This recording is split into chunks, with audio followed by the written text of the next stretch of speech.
Hello, I'm Tim Harris. This is Julie Harris, and this is Real Estate Coaching Radio. That's right. So make sure that you hit the subscribe button so you won't miss any future episodes. Thanks again for popping by. Hit that like button, and don't forget to leave your comments and questions so we can get right back with you. We will. Thank you for continuing to make our podcast, Real Estate Coaching Radio, the #1 listened to podcast for real estate professionals in at least the United States. And let us know what you think about this video. Leave your comments below. Thank you. 3, 2, 1, and we are back. And this is day 5. We've been looking forward to this podcast, as I'm sure many of you have as well. We are rating the least to most effective real estate lead generation systems ideas that exist on the market right now. If we've missed any, please do let us know, and we will offer our 2 cents on as to whether they are something that agents should be putting any effort towards. Now, remember, we did create this list. It's over 30 ideas, 30 things that are being tested and implemented across the country right now as far as real estate lead generation ideas. But when making this list, we put it from the least effective to the most effective. Now, what does that mean, effective? Our rules are really quite simple. Julie referred to them as our filters. Does it cost any money? Mm-hmm. Right? What is the likelihood of it actually turning into a transaction? Well, and exactly. And how long will it take from effort to equal your results? Is the conversation actually about real estate, or are you randomly running on hopium and you're the only one thinking that person's a lead? If I were to interview them, would they even say that they were interested in real estate, or are you just hoping them into existence? And most importantly, is the lead generation idea, to, basically not thinking of a better way of expressing it, but is the lead generation idea focused towards generating a seller lead or a buyer lead? Because hopefully you know by now, and if you don't, well, you will know now, that you want to focus all your best efforts every single day generating seller leads, because from seller leads come everything else. And if you've been in this business for only 15 years or less, which is, by the way, basically all of you, then you don't realize what I'm about to tell you. You are in what is going to be, and you will look back at this stage in your real estate career as being one of the best times in your real estate career, because you can actually learn how to be a powerful listing agent now. No doubt, over the last 3 or 4, maybe even 5 years, there were a lot of opportunities to list homes, but at the end of the day, there weren't a lot of opportunities to generate other leads off those listings. And that's what we've been sharing with you a lot in the different points that we shared with you over the last week. And today, obviously, is the 5th day. But focus on what I'm telling you right now. This is the best opportunity in at least the last 10 years, arguably the last 15 years, to become a listing agent. Everything comes from a listing.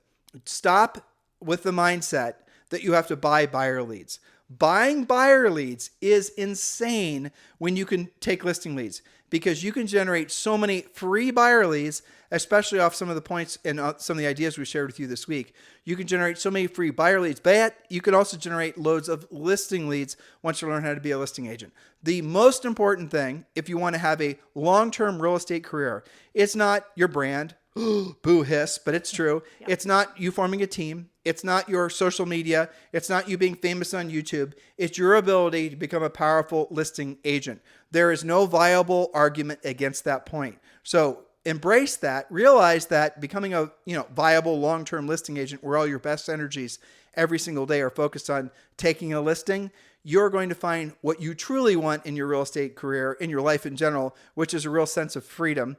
And that only comes from consistent cash flow. And that only comes from consistently being able to generate, frankly, very motivated seller leads. And that's the reason we are so excited to present to you today, point number 3 and number 1.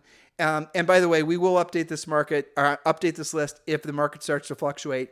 But we do feel that these are the 3 most important spokes in your lead generation wheel. All of you, thousands of you, will join Premier Coaching this year. And when you do, you're going to ask, what should I be focusing on first? It's going to be these 3 things. So I'm just saving you the effort of having to ask the question. Yeah, cut that out. Okay. So the top 3 most effective ways to generate listing leads. And remember, listings will generate buyers for you. So that's baked in. Number 3, your own past clients and sphere of influence. Most of you lovingly call this your database. Your past clients, your sphere of influence. Now, in order for this to actually work, you have to have regular communication that is systematized. At least 5 contacts per day using the Ford script. We teach all of this in Premier Coaching, and we also have some podcasts dedicated to that. Past client appreciation parties, events, things we teach you in Premier Coaching. We have actually a 12-month system for that. Pop buys to your top 20 to 30 past clients for the holidays, special occasions, things like that. Systematic expansion of your center of influence, your database. Now, here's why this is number 3. First of all, it is absolutely the foundational, everlasting spoke for every single one of you. We talked about spokes in the wheel, your lead generation wheel on our first part of this series, but this is a foundation. Why? Because when you look at somebody, you say, hey, Tim, how'd you get that listing? It's probably because they already knew you if you were doing a good job at this. If you do this correctly over time, and not really that much time, centers of influence and past clients will become your best source of business. Full stop. It happens for everyone. If you do this poorly, in 2 or 3 years, you will wish you would have done it correctly. Faster. And we hear that constantly from coaching clients. So if you ask anybody that's been in the business for a long period of time, I'm laughing because you and I have been in this business for a long period of time. We've asked this question so many times. And you ask the biggest, baddest ass, grizzled real estate veteran what they wish they would have done at a higher level. 100% of the time, they're not going to say TikTok. Nope. They're going to say centers of influence and past clients. That they would have done a better job earlier, actually communicating with them, nurturing their own database, and why. They always say, again, the same thing. They would have spent less money on the speculative things, on guessing, on hoping, on trying things out, had they actually done a better job at this. Now, so do a good job from the get-go. Here's the thing that, now we're going to, let's make sure we talk, because there's agents that are listening now that are brand new and thinking to themselves, I have no past clients, so let's make sure we drill down on that being not an obstacle to pursuing this lead generation source. But ultimately, when you're looking at centers of influence and past client, be very clear, because we want you to see both sides of it. It is not predictable and duplicatable. It is not something you can consistently wake up every single day and say, I'm going to generate a lead from my centers of influence and past client. It just doesn't work that way, because it's similar to the other sources of business.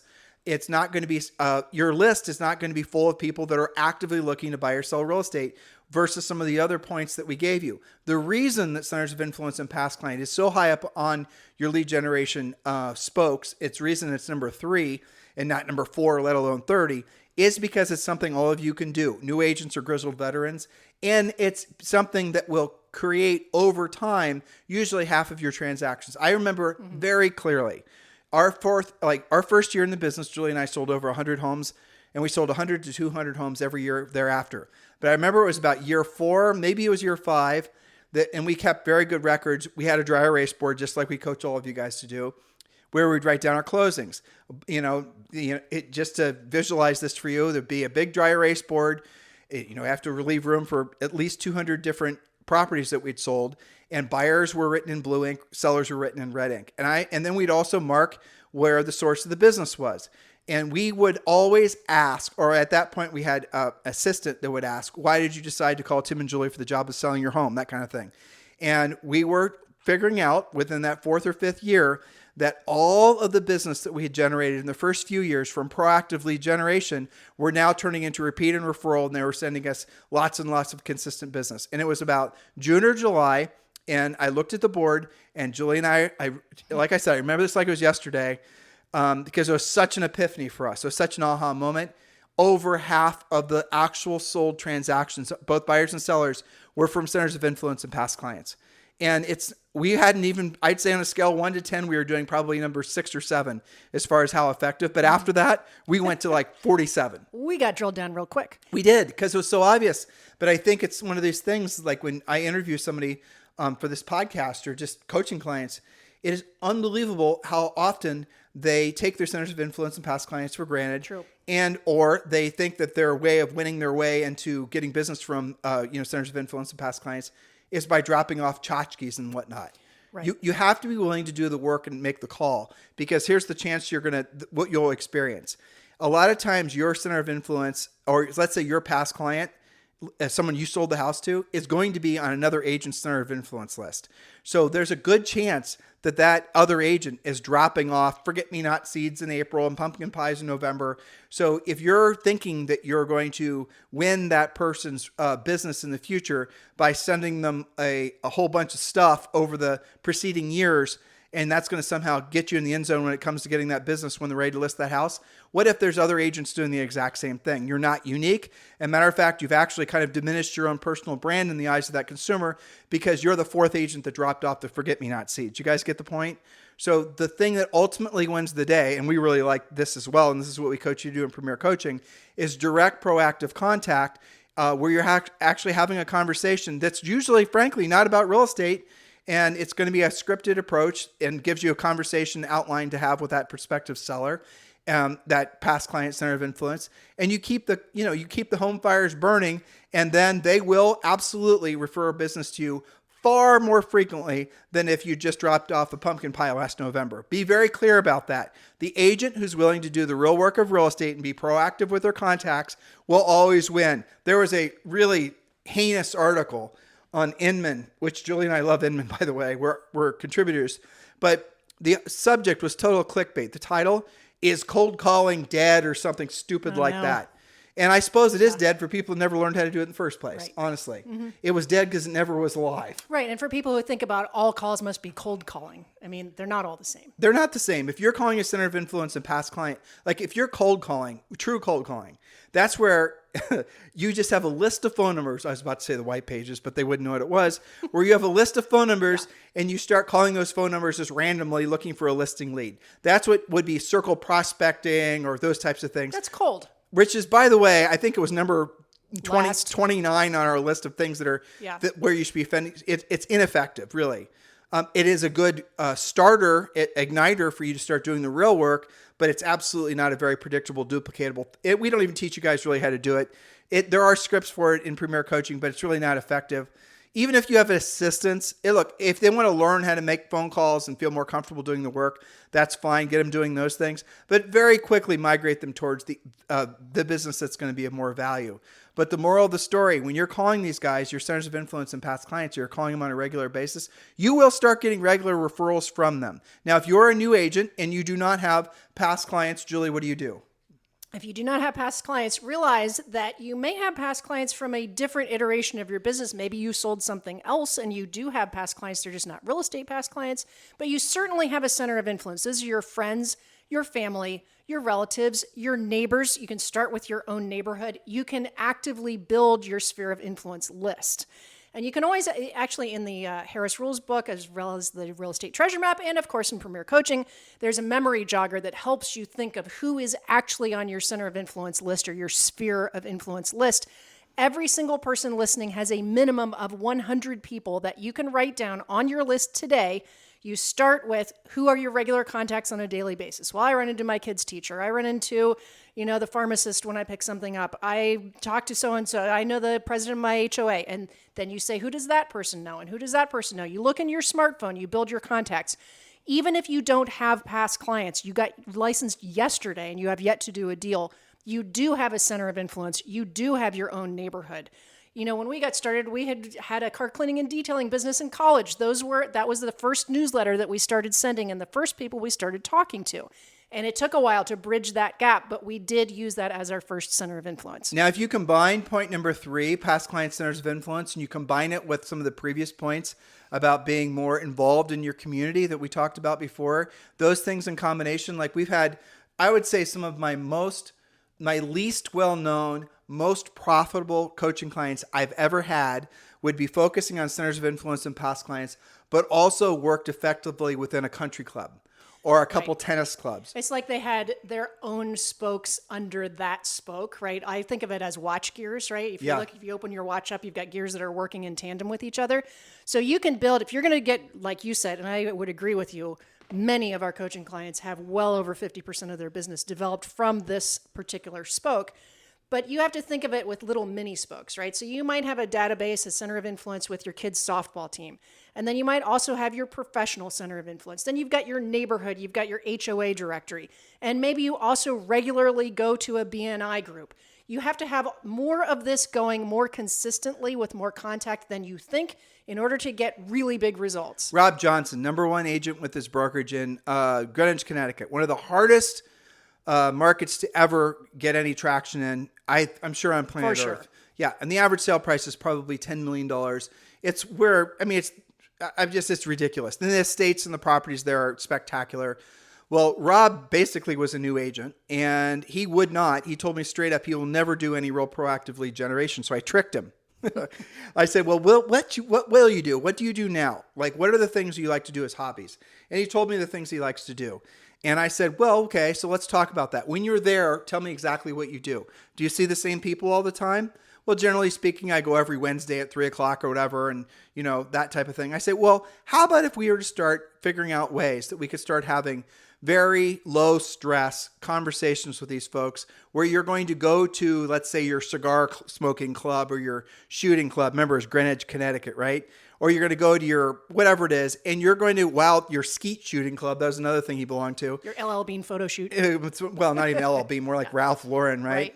Your Ferrari skydiving club, wherever the hell it is. Exactly. Yeah. Well, you're going to go there, and what you're going to do is you're going to intentionally have 3 conversations with folks where the last thing you ask them, you're going to talk about the weather, whatever the hell they want to talk about, and you're going to end every single time you do one of these things. You do one of these things 3 days a week, and every day of the week, every time you go, you have conversations with people just like you normally would. You can do that, right? Yes. So you end every conversation with a simple one-liner. Oh, by the way, like when the conversation's over, whom, he's British, whom do you know who's thinking about buying or selling real estate in this market that I should be helping? Right? That was it. He would not be proactive, and probably in those environments that would not be very appropriate for him to be very proactive. So he would talk about whatever it is that they wanted to talk about that you normally talk about, when you're running with the bulls in your Lamborghini. I don't know what you do in Greenwich, right? Right. Okay. So, and then in that conversation towards the end, you ask that simple, innocuous question. Oh, by the way, who do you know who's thinking about buying or selling real estate that I should be helping? And sure enough, what started to happen is he started getting leads from all those sources. And because his average sale price was so high, he didn't even have to get that many leads. He had a sale that came from something very similar where he was networking for $50 million. That's amazing. One of the most expensive houses in the United States to ever sell. Well, worth opening his mouth and talking about real estate, I should say. Exactly. And that came, by the way, from a professional center of influence from an agent in Manhattan that referred it to him. But it was still from him having these really indirect conversations that led up to real estate. Rob is a sweet guy, gentleman. And if I were doing business or sending business to Greenwich, Connecticut, he'd be my number one guy because everybody loves him. He's such a classy guy, just wonderful, wonderful person. And he did not want to tarnish he didn't want to be seen as being something he didn't feel like he could be, which is more of an aggressive, sort of more proactive lead generator. Fine. So do what you're doing, but do what you're doing and offer and remind them gently that you're in the real estate business, and you will be shocked how quickly you can get a business from that. I'll give you another example just to really belabor this point. Julie is a classical musician. And she used to play in various orchestras when we were in Columbus, Ohio, and she's played in orchestras in other parts of the country. Well, she used to go to, you can pick it up, your practice. Sure. Whenever I would have, and usually if you're playing one of these things, you have at least a weekly rehearsal before concerts. You have 2 or 3 rehearsals. And on purpose, I always would dress a notch nicer than anybody I was around. This is actually part of the Harris Rules book, talking about upgrading everything. And why was that? Because people would always ask me, oh gosh, you look so nice. What is it that you do? I sell real estate. Then that turned into talking about what they do, right into the Ford Family Occupation, Recreation, and Dreams Conversation outline, which at the time I didn't really realize I was doing until we developed it more. And then I would say I just came from a closing and end with, by the way, whom do you know who I should be helping buying or selling real estate? And we did do a ton of transactions from my music center of influence. We did. Okay, but why? I wasn't a secret agent about it. Well, you were in a way. What you did... under my parameters, yes. Right. So, and here's the thing. Julie was being obviously smart with that. If she had walked into an environment where she's a musician, all you musicians are introverts. They're certainly, you guys get the idea. They're not people that are very gregarious or demonstrative. Nope. Julie would show up and she'd be dressed professionally, and all of them, is at the end of the day, would have taken their work clothes off and they'd be dressed casually. And she stuck out, and she stuck out in a good way. And then she started getting leads from it. Now, here's the sub point on this. People have a tendency to want to do business with people that are like them And that is something that if you understand, you can leverage. And that has to do with people that maybe have the same religion. I mentioned Ben Salem yesterday. That could be people that have similar likes. I just told you about Rob Johnson. People that are musicians, Julie Harris. You guys get the point? So if you're being yourself, doing what you already love to do, if you have, even if it's just walking a dog, right? You're going to run into other dog walkers. People Buy or sell with me, adopt a pet for free. Exactly. I mean, there's another story. Tell the story since you started it. Are you talking about my dog walker? Yes. Okay. So again, somebody that said, I'm not going to be a prospector. I'm not going to cold call. I'm not going to do this, that, and the other thing. Well, what do you like to do? Well, I like to volunteer at the dog shelter and walk these dogs that are at the no-kill shelters. Okay, great. So that's something she liked to do. We expanded doing more of it. She started wearing a shirt and putting a shirt on the dog she was walking saying, I'm adoptable, ask about me, right? So that was her icebreaker because she wasn't going to be somebody that got in your face and said, hey, Tim, when do you plan on moving? That's not her jib-jab, right? But what she did like to do is take care of the animals. She did become comfortable with talking about the animals. Then somebody would say, well, gosh, you don't actually do this for a living, do you? No, I sell real estate. Leading to the question, whom do you know who I should be helping buying or selling real estate? Now, within 90 days or less, she had 8 pendings. The most she had ever had at a single time. From all the dog walking. From the dog walking Right. and simply doing what she liked to do anyway, but adding on some simple real estate scripting. What are the elements of this idea or all the things we've been sharing with you that make it effective? Number one, you're putting yourself in a position to have direct conversations with people about buying or selling real estate. You're not hiding behind a keyboard or trying to figure out a fancy click funnel. You guys get it? You're not trying to figure out some sort of, clever way to, make a YouTube video. You are now, someone would argue, and there's validity to this argument, that's one-to-one, and the way you're going to have, you'll be obviously in front of more people if you're one-to-many. I've heard this argument. It's not a bad argument, but the reality of it is when it comes to real estate transactions, for 99% of you, you're going to get faster results, more effective results, putting yourself in a position to have one-on-one contact with people versus spending all your time trying to become famous on YouTube, where it's going to be you making a video and hopefully thousands of people are going to want to, react to it in such a way that they're going to want to do transactions with you. You guys get the difference? So be very clear in your head. All of the previous, 31 things that we mentioned to you, they have value. They could be useful, but should not be your core spokes in your lead generation wheel because they either are frankly very ineffective, if not totally ineffective. They're going to be too costly, and they're going to take too long to generate leads. Oh, somebody asked me, Julie, and you didn't have it on the list, agent websites, and it didn't even merit even having on our master list. Here's the bottom line about agent websites. Don't do it. There's been tons of research that's shown that a standalone agent website gets on average 0 leads per year. If you don't believe me, go to Inman because Teak Wiggins did the actual research on this. And I think that's really fascinating. So many agents, no, not so many as they used to be, think when they get into the business, they need to have a standalone website with IDEX feed and all sorts of drip campaigns and all this other stuff. That war is over. And at this point, there's no sense in even starting a website, spending your money, spending your time on doing anything like that. You should have a presence online, but your presence should just be having very effective profiles on, for example, YouTube, on Facebook, on Instagram, so people can find you because those are going to be the results that are going to come up when someone searches your name. Your Instagram profile, your LinkedIn profile, your Twitter profile is going to come up first. So just build profiles on there so people can find you, maybe gather a little intel about you. And that's all they need. Do not waste your time or effort building an agent website. Agent websites have been ineffective for at least 10 years. Julie, point number 2. Point number 2, another favorite, you knew it was coming, for sale by owners, otherwise lovingly known as unrepresented sellers. Now here's some points for you to write down. Why you are going to take this very seriously. For sale by owners, they have a help wanted sign in their yard. They clearly and obviously have a home to sell, unlike previous things that we've mentioned. They are clearly displaying their phone number. What do you guys like to complain about? I can't get accurate phone numbers. They're handing it to you. It's written on the sign. They have market tested the price. Now, sometimes, especially in our current market, you may be able to list it for their price and still get it, but at least you've got a basis of doing your CMA, which makes it a little easier. That's actually a really interesting point. Let's say inflation next year And inflation and appreciation sort of act the same. But let's say you go and you talk to a for sale by owner, and let's say they're listing at 500, it should really be at 475. Well, with what inflation or appreciation, they might actually be priced right in about 2 months. So don't use that as your excuse because they didn't list it at your price. We're getting into this for sale by owner in the last point. These things do require skill, which means you're not going to have a lot of competition because most agents aren't going to take the time to develop the skill. They're going to take emotional skill. Same thing I said before. You're not going to have a lot of competition because what agents will do nowadays is they're going to probably just ignore the for sale by owners. Or they'll claim that there aren't any. Or they'll claim there aren't any, or they'll just mail them something, and then they'll say, I tried for sale by owners, but it didn't work. It's because you didn't work them. Because you tried one. It doesn't make sense that if you're willing to spend so much money on all these other passive sources of lead generation, and you're spending so much money and so much time on social media, that you drive past a for sale by owner who's a seller who actually has a house for sale, that's giving you their phone number, who basically is looking to have a conversation with you about actually getting their home sold.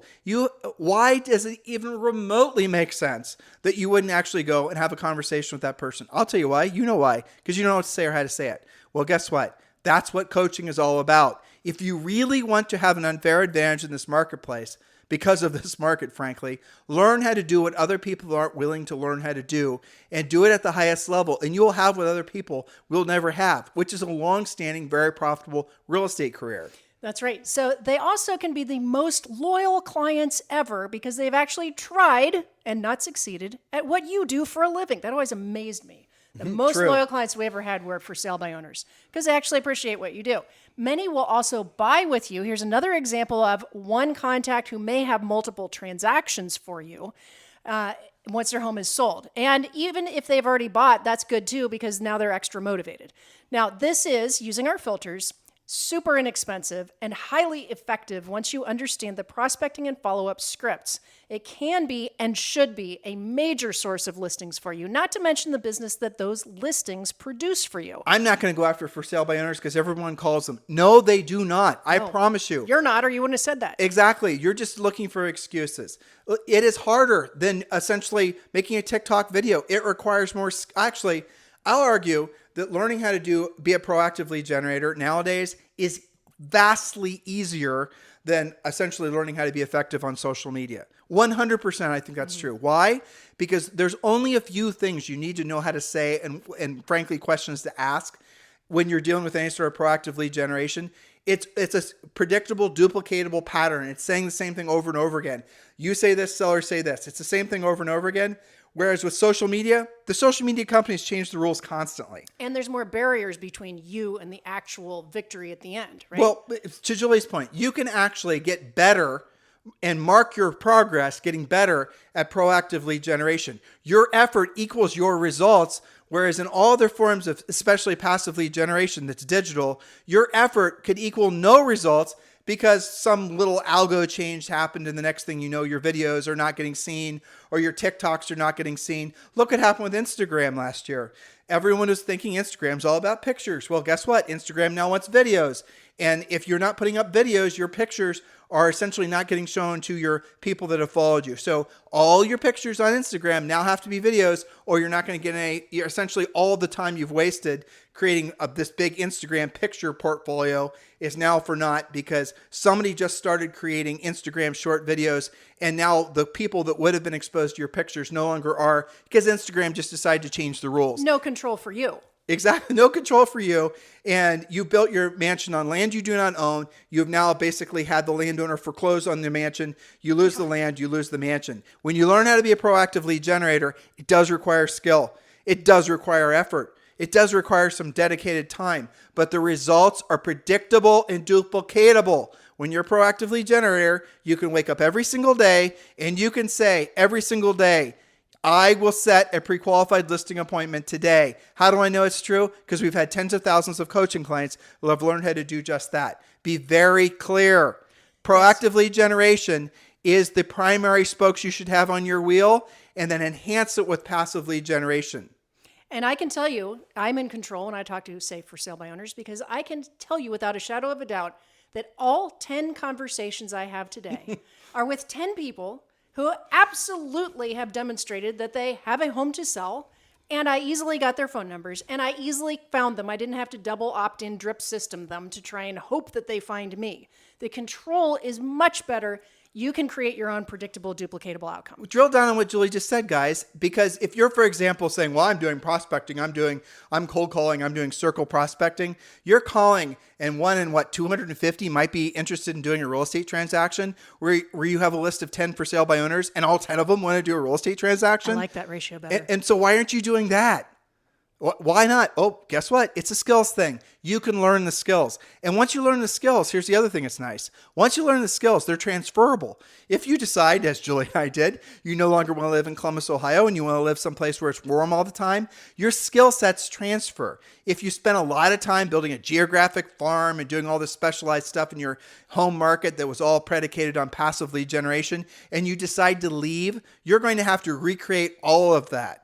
And we've had coaching clients who were overinvested with passive lead generation in one particular geographic area. And for whatever reason, that geographic area, maybe the local employer, went to pot or whatever, all kinds of different things happen. A hot neighborhood in 10 years can become a cold neighborhood, but they were stuck in that neighborhood because they invested so much time, direct mail, postcards, all this other stuff. And they never actually learned how to be proactive lead generators. So the puck moved and they couldn't move where the puck was going to be. Don't let that happen to you. All right. So on the very top of the list, the icing to the cake is number one.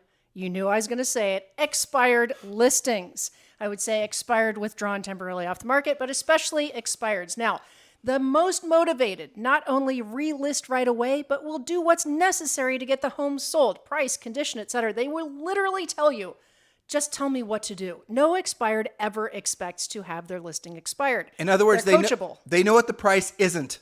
Which is good for you too. Think how much easier your CMA is. Advanced coaching though, sometimes expireds are actually priced correctly and you don't have to lower the price. Sometimes in a market like what I described before with inflation in brackets, appreciation, an expired might be underpriced. It just was essentially underserved by the previous listing agent. And that's obviously what we drill down in Premier Coaching and teach you. We think right now, and I'd love to have someone argue effectively with me about this. We think expired listings are the single greatest opportunity that the real estate industry has offered to agents in at least the last 15 years, more than social media. But and why? Because they require skill and because there is going to be an extraordinary number of expired listings, especially over the next 2 or 3 years, because so few agents know how to get homes, essentially sold in this market. And that is going to be an unbelievable sea change to who are the most dominant agents in the industry.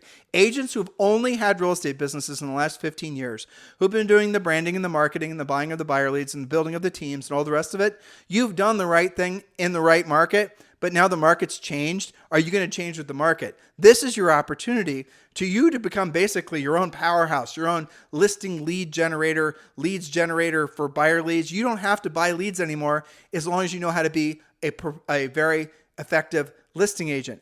Expired listings, knowing how to actually get those listings, is a skill set that few agents have learned to develop over the last 15 years for a whole variety of reasons. We're here to tell you expired listings are the single best opportunity in real estate right now. And if you were to ask Julie and I what we would do if we were to get back in the business, 100% expired listings. And the second thing is centers of influence and past clients. Yeah, and with some for sale by owners as well. Yeah. Yes. Okay, so back to expired listings, everything that you just said, and especially, you're talking about sometimes you can get it back on the market at their previous price or even higher, especially the older ones, even a year old, 18 months old, you're probably going to hit them out of the park this time. Now, in addition to the obvious fact that they clearly have a home to sell and are not random cold leads like other sources, many of them, just like for sale by owners, will also buy with you once their home is sold. Some of them are investors with multiple homes to sell.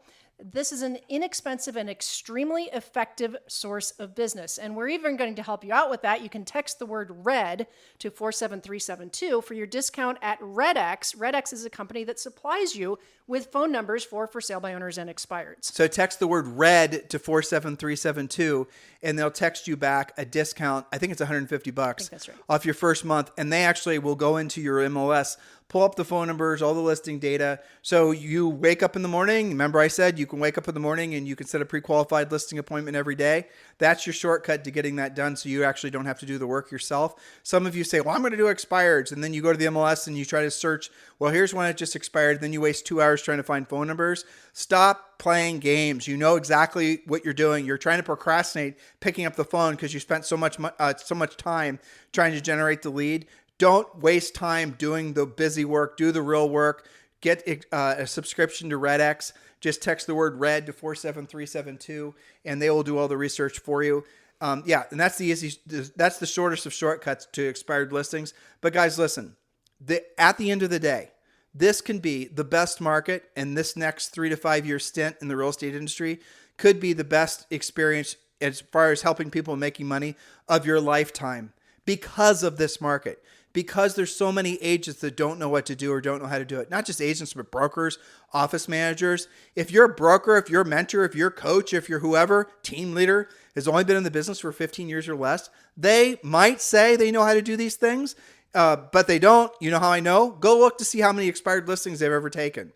You got to be super careful who you're listening to and frankly, the advice you're taking, because in a market like this, one little misstep is going to put you off direction more than you can possibly imagine. Look at, for example, just staying on expired listings for a second. Go to your MLS, research to see how many expireds there have been in the last 12 months. Do that. Not just your little geographic area of a 30-mile circumference of your home. Nope, your entire MLS. I've had different agents listening to the podcast and coaching clients have done this. The number in some cases is going to be over 10,000. You're going to be shocked. If you're in a big market like LA, I bet it's close to 20,000. Now what I want you to do is then do another search with those expireds to see how many of those have been relisted. And you're going to find that almost all of them are relisted within 12 months. The last statistic I remember was 90% of all expireds relist within 12 months, but most of them relist within the first 30 days. And most of them will sell almost immediately. That's right. And so that is what Julie and I would do if we were getting back in the business for sure. It does require skill. I like hard things. You should too, because you're going to have less competition. I like doing the things that other people aren't willing to do because there's more opportunity. That's how you should consider thinking because of this market. And it's unbelievable when you set your first expired listing appointment, you are going to be so proud of yourself. When you take your first expired listing, you're going to be so addicted to it. Then you're going to start looking at the MLS and you're going to look at life. You're going to look at the real estate business. You're going to say, oh my gosh, today there are 30 expireds and the average expired was $500,000.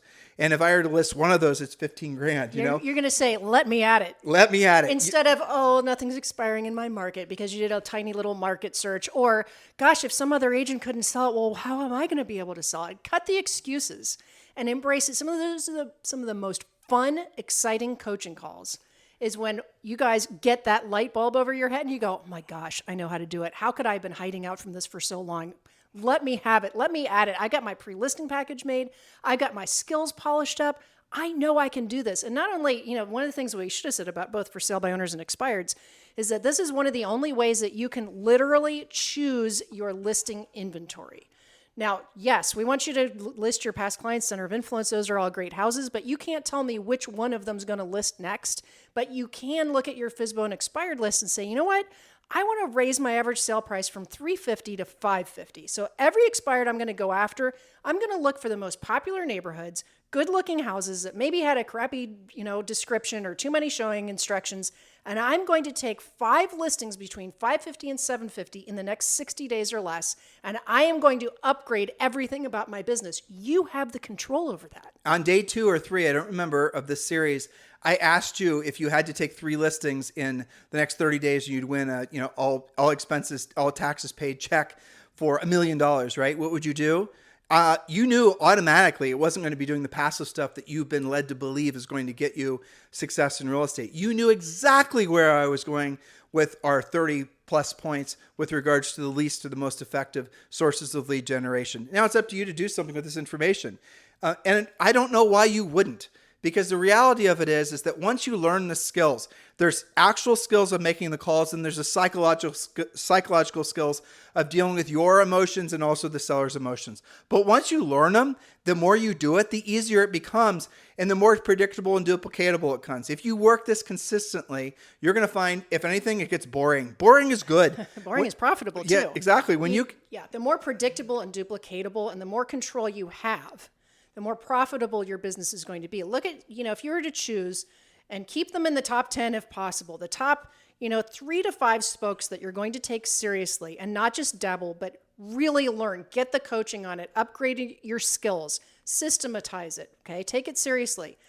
The expenses involved in the best spokes are minimal. Yep. You can run a kick-ass, super profitable business with a really high net and really high skill using the best spokes that we've presented to you, have all of the control in your corner, and have so much more confidence. And I have to say, having many coaching clients that have done this at a really high level, their stress level is lower too, because they're in control. They're not subject to the whims of, these other companies or online platforms or what the market's feeling like doing. The agents that are really great at those top spokes, it doesn't matter if it's a buyer or a seller's market. It doesn't matter what the interest rates are. They're in absolute control. They hardly even think about those things. They think about, who is my next listing? So please do not say Tim and Julie Harris are not advocates of social media. Please do not say Tim and Julie Harris are not advocates of you guys building staff, adding teams, doing the branding, all the rest of it. All of those things have a logical place in your business, and we're huge advocates of them. A lot of that stuff is a hell of a lot of fun. Let's just be honest. Right? They are. They just, frankly, working on your brand and working on videos and whatnots is more fun than calling an expired listing. But the expired listing, the results you get, the money you make, the efficiency of the effort equaling results, ultimately, that's how you guys get rich, where your money works for you. You no longer work for your money. So see these things as they are. Now I'm going to give you permission to do something. And this is something that might sound a little bit in contradiction to this week's podcast. If you were to choose, Julie just said it, but if you were to choose only a few things to really get good at, don't just pop from one to the other. Do them methodically. Start with the most effective, get like 90% efficient at it, and then add another spoke. Don't try to do multiple spokes at the same time. Otherwise, you're never going to get good at any one thing. But what happens is if you get good, when you get good at the proactive lead generation, you might choose to never do the passive lead generation. And guess what? You won't have to. You won't ever have to consider doing any sort of direct mail or any of these other types of things if you choose not to, because you won't have to, because you're getting consistent business and making lots and lots of money, because you're seeing effort equaling results, and you're saying to yourself, when some prospector calls you trying to sell you some geo farming whiz bang idea that's a complicated CRM with some direct mail postcard widget, he's going to somehow predictably use satellites and artificial intelligence and alien secrets to know what sellers are going to potentially list their house next. But it'll only cost you $15,000 a year with a minimum commitment of at least 1 year, and that's how long it should take. What do you mean you want results? What do you mean you're asking for some sort of like validation that this idea works? These are the things you guys fall prey to, and you're going to say hell to the no, because you're going to know with confidence. You won't even take the call, frankly. You're not even going to read the email. You're going to know confidently. Or how about all these people that are calling you? Hey, Julie, are you interested in taking on any buyer or seller leads? Right? You're going to say, nope, I have all the business I can handle. And if I want more, I know how to take it because I'm a proactive lead generator. How about I sell you some leads? Exactly. So ultimately, guys, you can be a very effective proactive lead generator and choose never to do the passive stuff. And the other advantage of doing it that way is you have massive margins. Some of the biggest, like Jade Mills out in LA. I had her on the podcast a while ago. And she, if you guys know who she is, she's really a true icon in the real estate industry. Well, guess what? She has virtually no team, and most of her lead generation is done proactively, voice to voice. Now, she doesn't talk about that. When I asked her the questions about that on the podcast, if you want to go back and re-listen to it, you'll hear she's kind of hesitant to answer the question because it's not trendy for you to say, I work directly with my sellers. I don't delegate sellers. I work directly when doing all my pre-qualifying. I don't delegate that. A lot of you think there's some sort of, romance or some sort of honor in never having to learn how to do the real work of real estate. Well, you can delegate everything, but you will have no profit margin. So guys, this market is going to create more real estate millionaires than anything we've seen in the last at least 15 years. You have to learn how to do the real work of real estate. Please consider becoming a Premier Coaching client. Text the word Premier to 47372. Text the word Premier to 47372, or just go to premiercoaching.com. Thank you for continuing to make this the #1 listened to daily podcast for real estate professionals in at least the United States. Thank you to all of you, especially Agent Magazine, who have voted Julie and I the #1 coaches for 2022. Thank you for keeping Harris Rules the #1, one of the top books of available at Amazon, Barnes & Noble, every major bookseller, one of the best-selling real estate books of all time. It is truly our pleasure and our honor to be your real estate coaches. Please do something with this information.